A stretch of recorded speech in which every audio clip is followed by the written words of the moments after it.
Tu veux réussir. Tu te dis ambitieux ou ambitieuse. Et pourtant, tu repousses toujours. Tu te traites parfois de paresseux ou de paresseuse.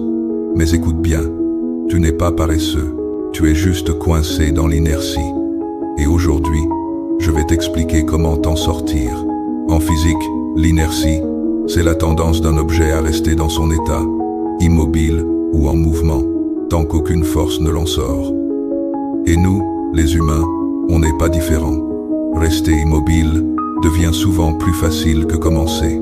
On veut, on planifie, et on reste au même endroit. Ce n'est pas un problème de volonté, c'est un problème de démarrage. Et ça, certains penseurs l'avaient déjà compris. William James, un des pères de la psychologie moderne, disait que nos habitudes sont les rails sur lesquels repose toute notre existence. Si tu construis de bonnes habitudes, elles te portent. Si tu ne les construis pas, elles te bloquent. Aujourd'hui, les chercheurs en comportement comme B.J. Fogg expliquent la même chose. Tu n'as pas besoin de forcer ta motivation. Tu dois juste rendre le premier pas tellement petit qu'il devient impossible à refuser. C'est comme ça que naissent les vraies transformations. Et c'est pour ça que beaucoup de conseils classiques échouent. On te dit, coupe ton téléphone, fixe-toi un objectif énorme. Mais ça ne change pas la racine du problème. Tant que le premier pas est trop lourd, tu n'avanceras pas. Il faut traiter l'inertie, pas la distraction. Alors voici ce qui marche réellement. Commence petit, très petit, 2 minutes. Si tu veux écrire un livre, écris 2 minutes. Si tu veux faire du sport, fais-en 2 minutes. Le but, ce n'est pas de performer. Le but, c'est de briser l'inertie. Ensuite, associe ton action à quelque chose que tu fais déjà. Après ton café, après la douche, après t'être brossé les dents. Quand une action est attachée à une routine existante, ton cerveau la suit automatiquement.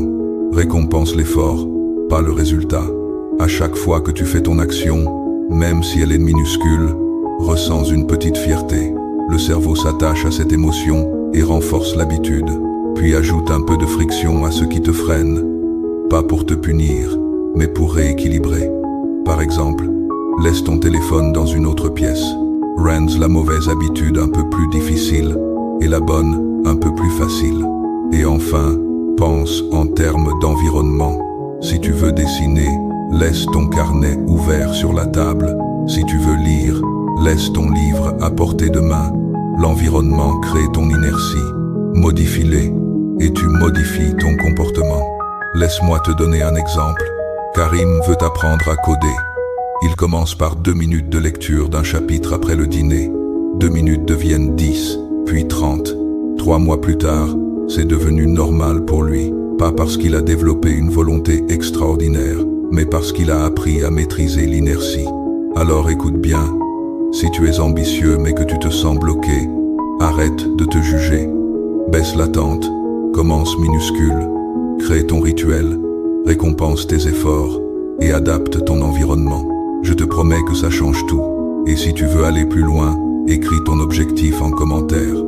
Je te proposerai un micro-plan de 2 minutes pour t'aider à démarrer dès demain. Si tu veux d'autres stratégies simples, puissantes et accessibles, on avance ensemble, pas à pas.